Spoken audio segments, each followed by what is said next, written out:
On a warm August night in 1945, a young physicist named Harry Daghlian saw a flash of blue light. It lasted less than a second. In that flash, he knew he was already dead.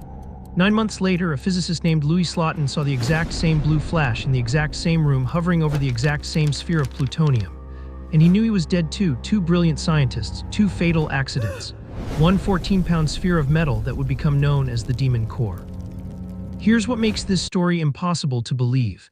After the first man died a slow, agonizing death over 25 days, the scientists didn't lock the sphere away.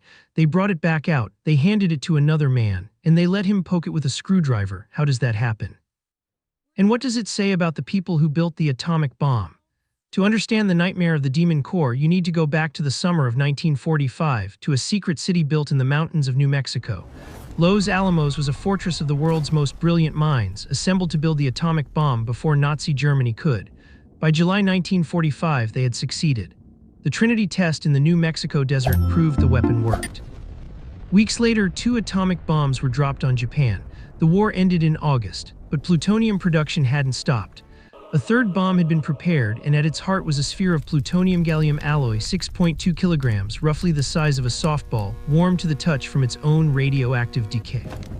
When Japan surrendered, the third bomb was never used. The core became an orphan, but the scientists at Los Alamos didn't retire it. The war was over, but the nuclear age had just begun, and they desperately needed data. They needed to know exactly how close they could bring the core to a nuclear chain reaction without crossing the line. The experiments had a name, coined by physicist Richard Feynman. They called it tickling the dragon's tail. The principle was simple but terrifying. Plutonium by itself sits just below the threshold of a runaway nuclear reaction. But if you surround it with the right materials, neutron reflectors like tungsten carbide or beryllium, you bounce neutrons back into the core, amplifying the reaction. Push it far enough and the core goes critical. The goal of these experiments was to find that edge, to dance on the razor line between control and catastrophe, and then pull back. In August 1945, a 24-year-old physicist named Harry Daghlian was about to discover what happened when you didn't pull back in time. Harry Daghlian was quiet, methodical, and careful. On the night of August 21, 1945, he was working late in the Omega Site laboratory. He was alone, a direct violation of safety protocols that required 2 people present during criticality experiments. But the war was over, the urgency had faded, and Daghlian was running what seemed like a simple test. He was stacking tungsten carbide bricks around the plutonium core, building a reflector wall to measure how neutrons behaved as the core approached criticality.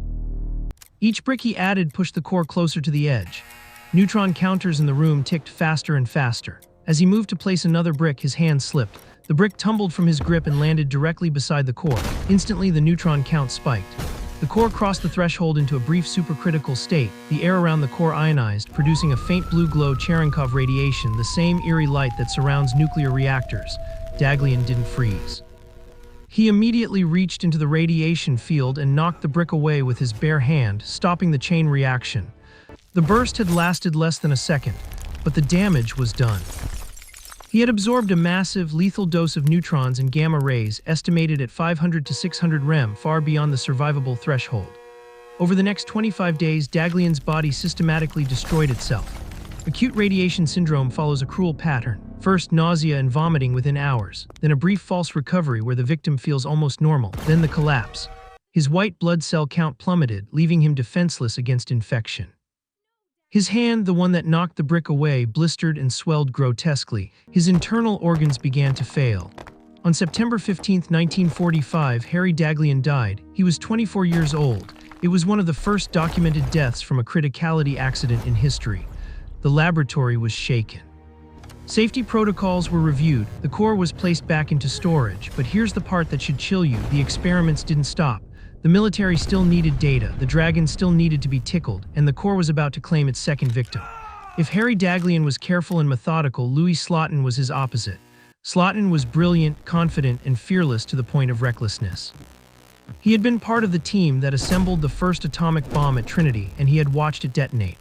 By the spring of 1946, he was the lead physicist conducting criticality experiments at Los Alamos, and he had developed a signature technique that his colleagues considered insane. The experiment used 2 beryllium hemispheres, another neutron reflector. The core sat in the lower half. If the upper hemisphere was lowered completely over the core, sealing it inside, the core would instantly go critical. Standard safety procedure was to use spacers, metal shims that physically prevented the two halves from closing. But Slotin thought shims were slow and clumsy. Instead, he used a flathead screwdriver. He would hold the upper hemisphere with his left hand, wedge the tip of the screwdriver into the gap between the two halves, and slowly rotate the screwdriver to lower the top hemisphere closer and closer to the core. He watched the neutron detectors, bringing the core right to the edge of criticality, then pulling it back. It was a performance. Colleagues watched in horrified fascination. Enrico Fermi himself had reportedly told Slotin he would be dead within a year if he kept doing it. On May 21, 1946, Slotin was demonstrating the technique to 7 other scientists, including Alvin Graves, who would later become a prominent nuclear weapons researcher. The room was crowded. Slotin held the screwdriver steady, lowering the top half, watching the counters climb. And then the screwdriver slipped. The tip rotated out of the gap. The upper hemisphere dropped. The core was completely enclosed. Instantly, the room was flooded with a wave of invisible, lethal radiation and a flash of blue light. A burst of heat washed over everyone in the room. Slotin felt it hit his face like opening an oven door. He didn't panic. In a fraction of a second, he lunged forward, grabbed the upper hemisphere with his bare hand, and threw it off the core, stopping the reaction. That single action saved the lives of the 7 men in the room. The dosimetry records are clear. Slotin absorbed the vast majority of the radiation. The others received sublethal doses. Alvin Graves, the closest to Slotin, would survive but suffer long-term health effects. Slotin turned to Graves and reportedly said something to the effect of, "Well, that does it."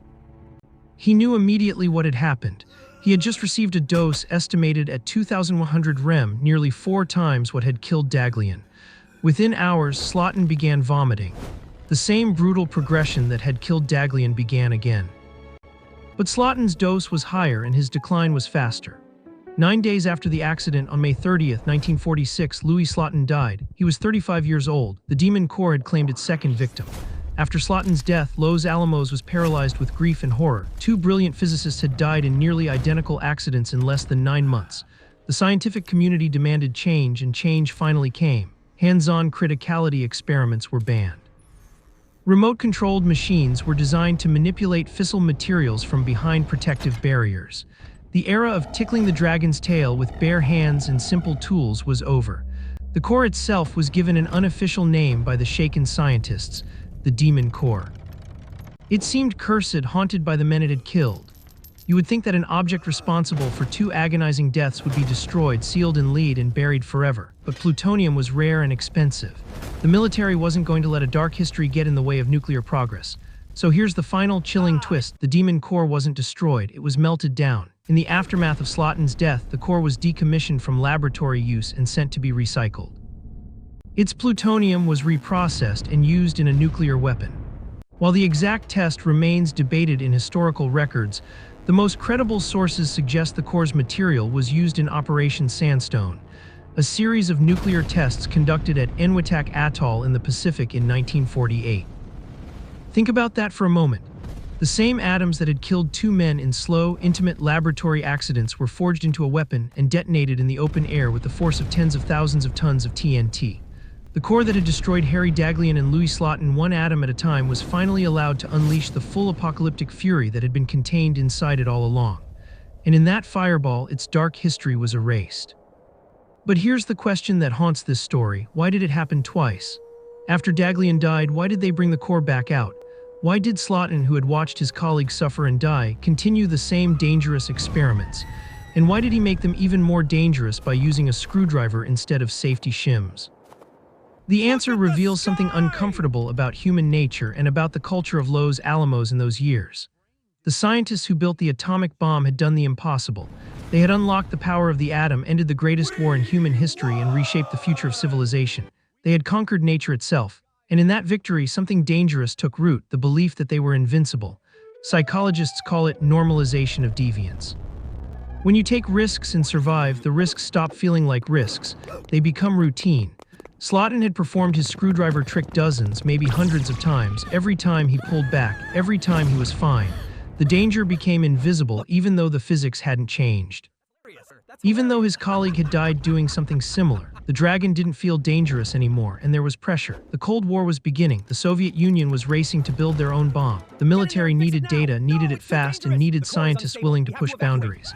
Safety protocols were seen as obstacles. Caution was seen as weakness. Speed mattered more than survival, so Slotin kept tickling the Dragon, and the Dragon bit back. Today, the Demon Core no longer exists as a distinct object. Its atoms were scattered into the atmosphere and the ocean decades ago, but its legacy is permanent.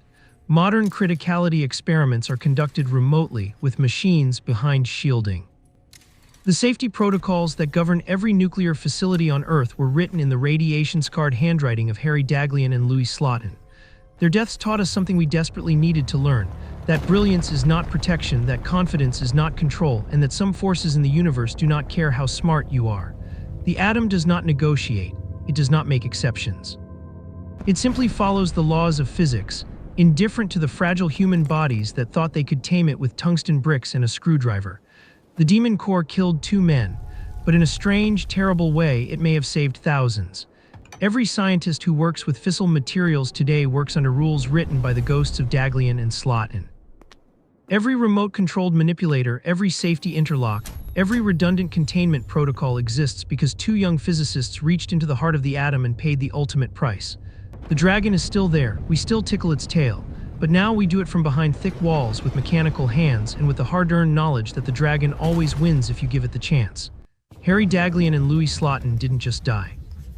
They became permanent warnings, etched into the operating procedures of the nuclear age. And maybe that's the only kind of immortality that matters when you're working at the edge of the impossible. Don't forget to subscribe and turn on the notification bell, and your presence here means a lot to me. See you in the next one. Goodbye.